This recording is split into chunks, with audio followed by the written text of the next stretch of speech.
Hello students, practice set 2.6चा 8th question. Work done वाले problems आहे. टोटली डिफरंट कन्सेप्ट आहे.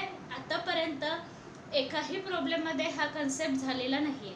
ठीक आहे, प्रॉब्लेम तर रीड करते, समजून सांगते, बट इक्वेशन बनवताना कसं मॅथमॅटिकल इक्वेशन फॉर्म करायचं आहे त्याच्यासाठी तुम्हाला एक जनरल एक्झाम्पल देऊन कन्सेप्ट सांगते की का बरं आपण असं लिहिणार आहोत.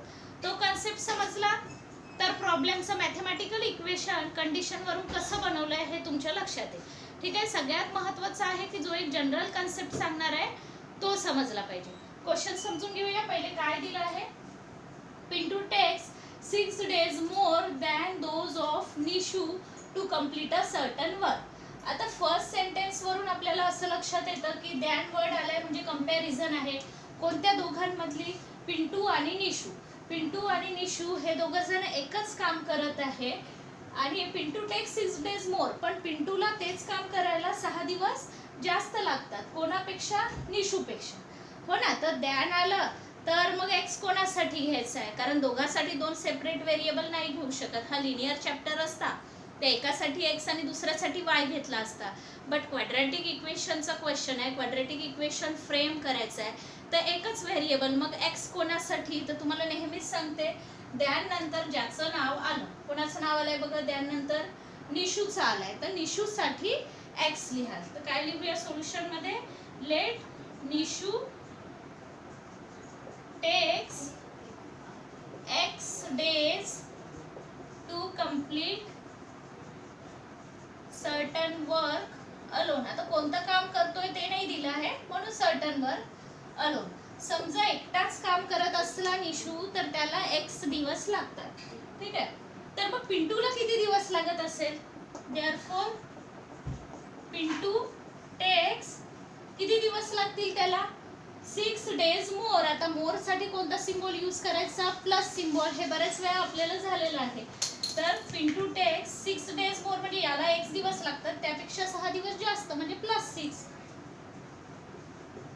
आणि इतके दिवस लागतात टू कंप्लीट सेम वर्क. तेच काम करायचं आहे, कंप्लीट सेम वर्क अलोन.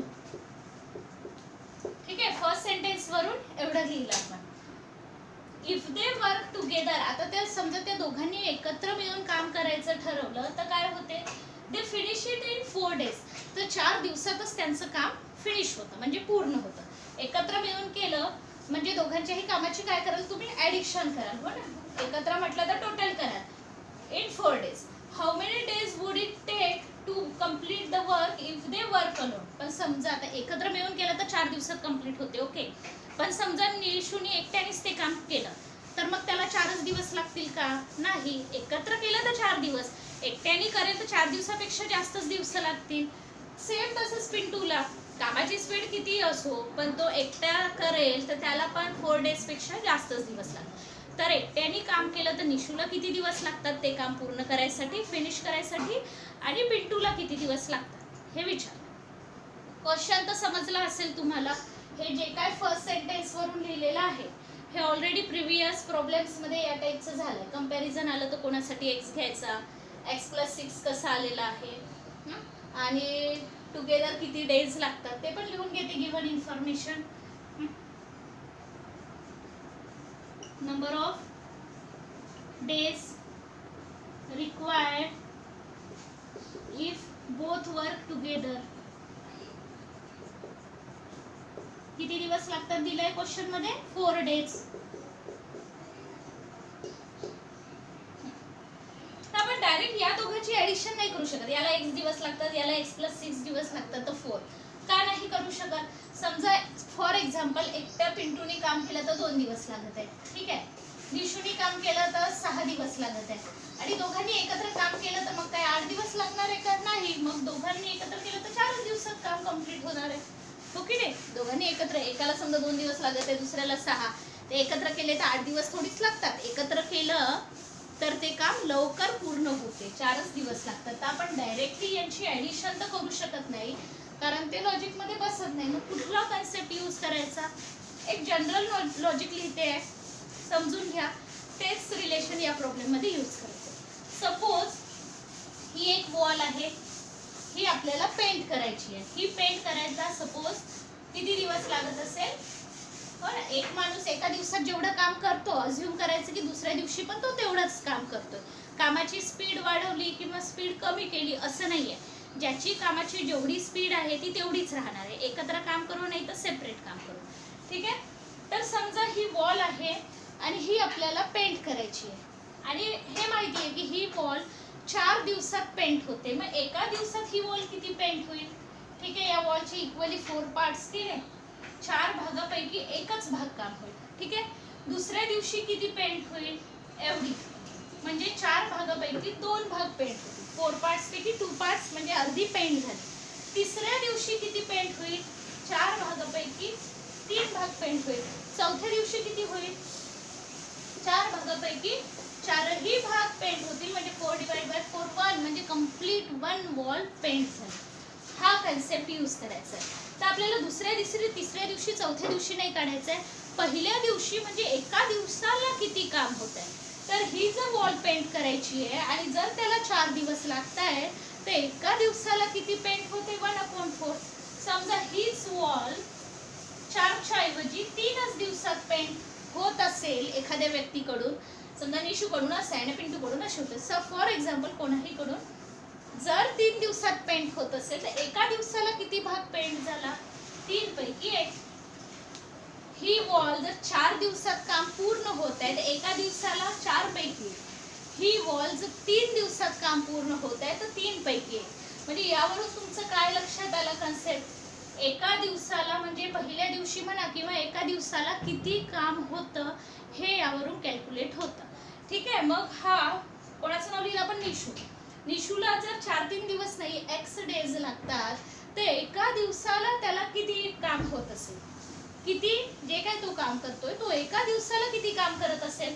तर ॲज युजल 1/, जेवढे दिवस लागतात तर 1/, किती दिवस लागतात निशूला? x. आणि पिंटूला किती लागत आहे? 1/x + 6. समजलं? तर एका दिवसाला किती काम होतं तर 1/x आणि 1/6 या कन्सेप्ट वरून घेतलेलं आहे. मी डायरेक्ट 1/x 1/6 लिहिलं असतं तर तुम्हाला समजलं नसतं. 1/ का लिहिलंय? आता या रिझननी 1/ लिहिलेलं आहे. ठीक आहे. तर आता आपल्या प्रॉब्लेमकडे जाऊया की याला कसं करायचं.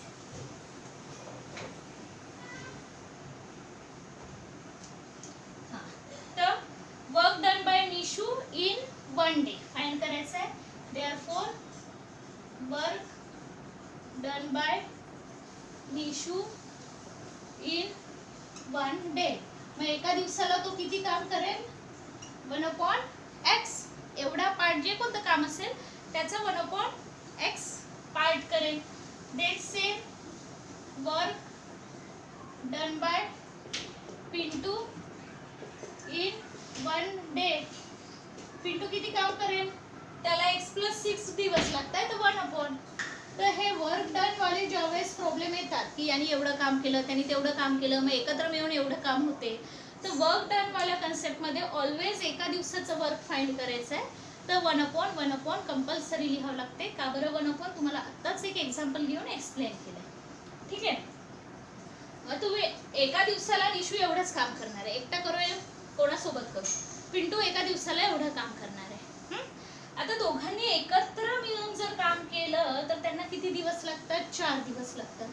हो की नाही? एकत्र मिळून काम केलं तर त्यांना 4 दिवस लागतात. तर एकत्र मिळून काम केलं तर एका दिवसात किती काम कंप्लीट होते? Work by both if they work together. किती काम होणार एकत्र मिळून त्यांचं? टोटल 4 दिवस लागतात. ते एका दिवसाला 1/4 एवढं काम होणार. मग कंडिशन वरून आपल्याला याचं इक्वेशन कसं बनवता येतं? From the given condition. आता एकत्र मिळून काम किती होतं? 1/4. ठीक आहे. दोघांनी एकत्र मिळून केलं तर काम 4 दिवस लागतात म्हणजे एका दिवसाला एवढंच काम होणार ना. मी आताच एक्सप्लेन केलं होतं. 1/4 एकत्र मिळून केलं तर मग एकत्र मिळून केलं तर एका दिवसाला एवढं काम होतं. हो ना? Work done by both in 1 day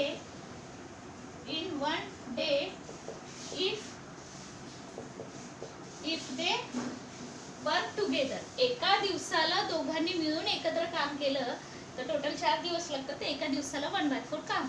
ठीक आहे, म्हणजे एकत्र मिळून काम हे आलेलं आहे. मग आता निशू एका दिवशी किती काम करतो? आता तो दुसरा सोबत आला काय नाही आला काय, निशूला जेवढं पेंट करायचं, पेंटिंगचं काम असेल किंवा कोणतं काम असेल, एका दिवसाला जेवढं करायचं निशू एवढंच काम करणार आहे एका दिवसाला. ठीक आहे, हे निशूचं काम होऊन जाईल एका दिवसाचं. आणि मग पिंटू आहे त्याच दिवशी, पिंटू एवढं काम करतो एका दिवसाला कंपल्सरी. हे मग याने केलेलं काम प्लस याने केलेलं काम म्हणजे दोघांचं एकत्र झालेलं काम किती येते? 1/4. म्हणून इक्वल टू 1/4 लिहिलेलं आहे. हे झाले वर्क डन वाले प्रॉब्लेम्स. तुम्हाला 1/1 या मेथडने सॉल्व करावे लागतात. कन्सेप्ट थोडा डिफरंट आहे, व्यवस्थित समजून घ्याल तर तेवढाही डिफिकल्ट नाही आहे. ठीक आहे, आता याला सॉल्व कसं करायचं? 1/, व्हेरिएबल वाले ऑलरेडी क्वाड्रॅटिक इक्वेशन सॉल्व केले आहे. याची सिंपल मेथड आहे. क्रॉसमध्ये मल्टिप्लिकेशन करताना आठवणीने डिनॉमिनेटर मल्टिप्लाइड बाय डिनॉमिनेटर करायचं आहे आपल्याला. ठीक आहे, स्टेप बघूया. 1 × x + 6, x + 6.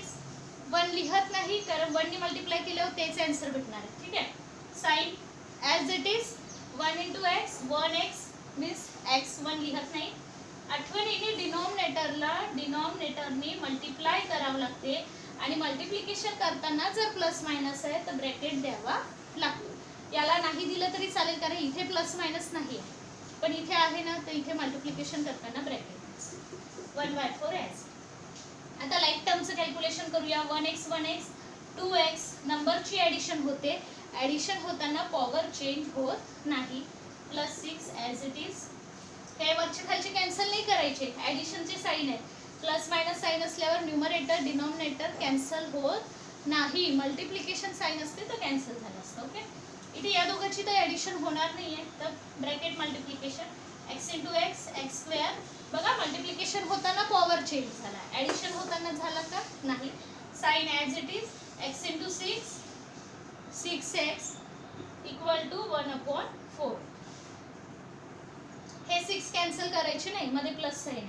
आता कंप्लीट न्यूमरेटरला जर अपॉन साईन असेल तर बेसिक क्लासमध्ये तुम्हाला सिंपल इक्वेशन असे आपण बरेच सॉल्व केलेले आहे. विसरले असाल तर प्लीज बेसिक क्लासमध्ये जे सिंपल इक्वेशन टॉपिक घेतला होता तो एकदा रिवाईज करा. हे प्रत्येकाला यायला पाहिजे, खूप इम्पॉर्टंट आहे.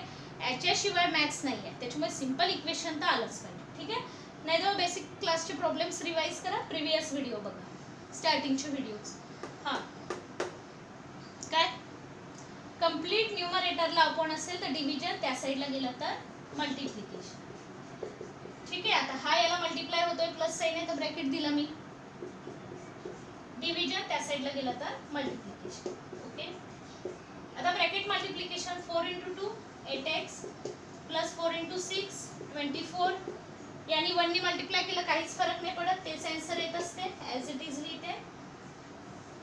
हा, आता याला आपल्याला सॉल्व करायचं आहे. x² इकडे आला पाहिजे, प्लस या साईडला आला तर मायनस. 8x ऑलरेडी लेफ्टला आहे, लेफ्टलाच असल्यामुळे साईन चेंज होणार नाही. हा शिफ्ट होतोय राईटचा लेफ्ट, साईन चेंज होईल. +6चा -6. हा ऑलरेडी इक्वल टूच्या आधी होता आणि आधीच आहे म्हणून जसंच्या तसं. हे दोघंही शिफ्ट झाले, कोणी नाही म्हणजे 0. -x², x x सोबत कॅल्क्युलेशन होणार लाईक टर्मचं. प्लस मायनस मायनस 8 - 6 सबट्रॅक्शन केली 2x. सबट्रॅक्शन होताना पॉवर नाही चेंज होत, ॲडिशन सबट्रॅक्शनमध्ये ग्रेटर नंबरचं sign. +24 as it is. Quadratic equation standard फॉर्ममध्ये आलं का चेक करूया. x² वाली टर्म, x वाली term constant = 0. Okay, standard form आलेला आहे, बट x² साईन निगेटिव्ह आला आहे. आता यालाही सॉल्व केलं तरी आन्सर राईटच भेटणार आहे, बट कसं आहे x² साईन निगेटिव्ह आला तर बरेच स्टुडंट्स सॉल्व करताना साईनची मिस्टेक करतात, जी नाही झाली पाहिजे. म्हणून मी जनरली x² साईन कसं ठेवते?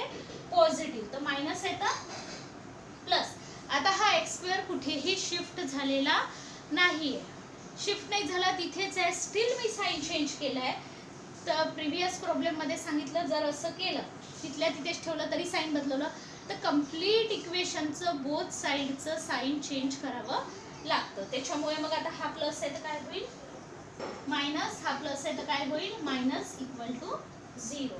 ठीक आहे, त्याचंही साईन चेंज झालं आहे 0चं, बट आता 0ला साईनच नाही राहत तर काय साईन चेंज करणार? हा 0च्या व्यतिरिक्त दुसरा कुठला नंबर असता तर मग चेंज करावं लागेल. आला का स्टँडर्ड फॉर्म? बघा आला ना. आता याला सॉल्व करायचं आहे. फॅक्टरायझेशन मेथडने सॉल्व करूया. जर नंबर नाही भेटले तर फॉर्म्युला मेथड.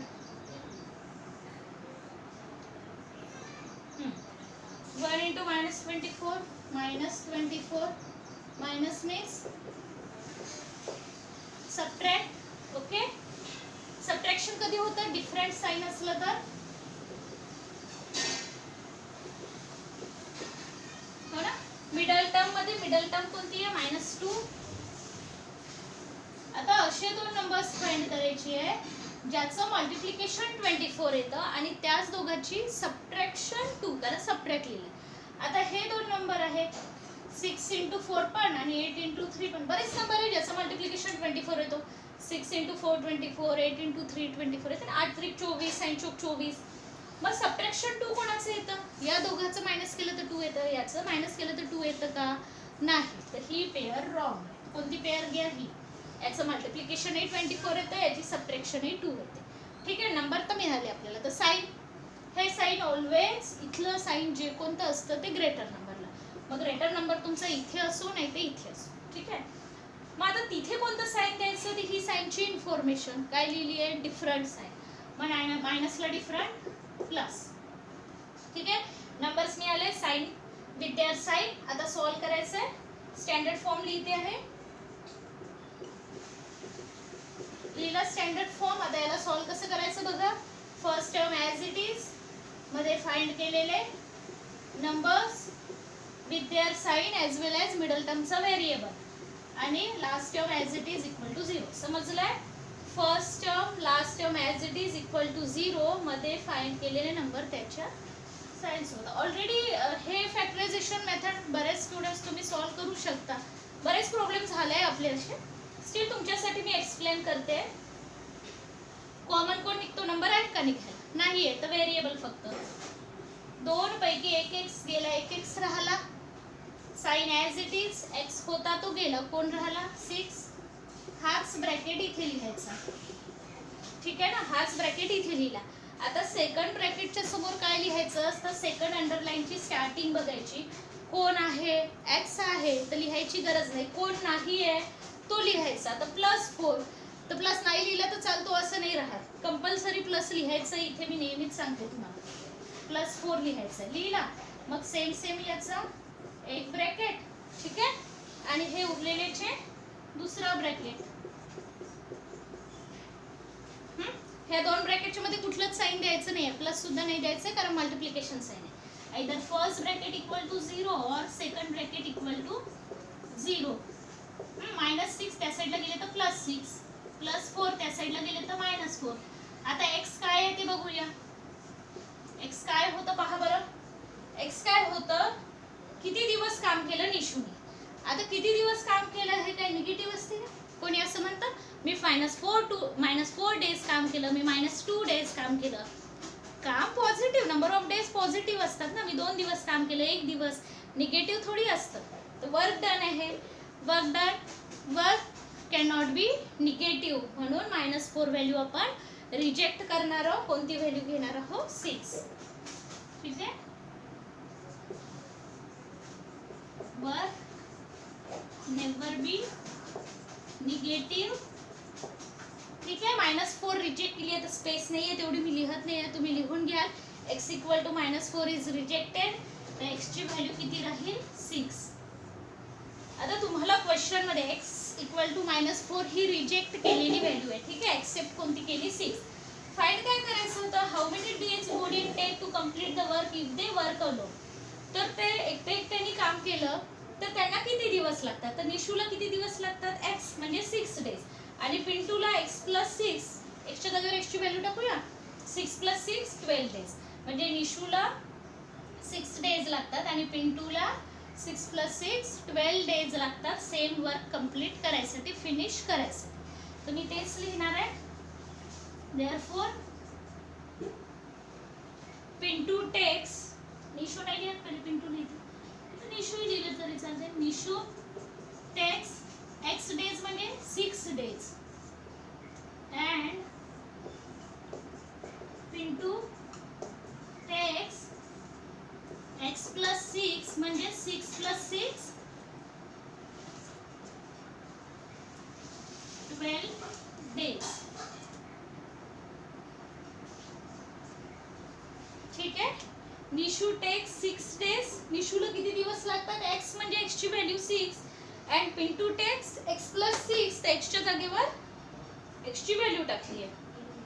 ठीक आहे. तर वर्क डन वाले प्रॉब्लेम्स आपल्याला या मेथडनी सॉल्व करावे लागेल 1/, लिहून. स्टील तुम्हाला काही डिफिकल्टीज असेल तर तसं कमेंट बॉक्समध्ये मेन्शन करा. व्हिडिओ आवडला असेलच लाईक कराल, आठवणीने सबस्क्राईब सुद्धा करा. ओके.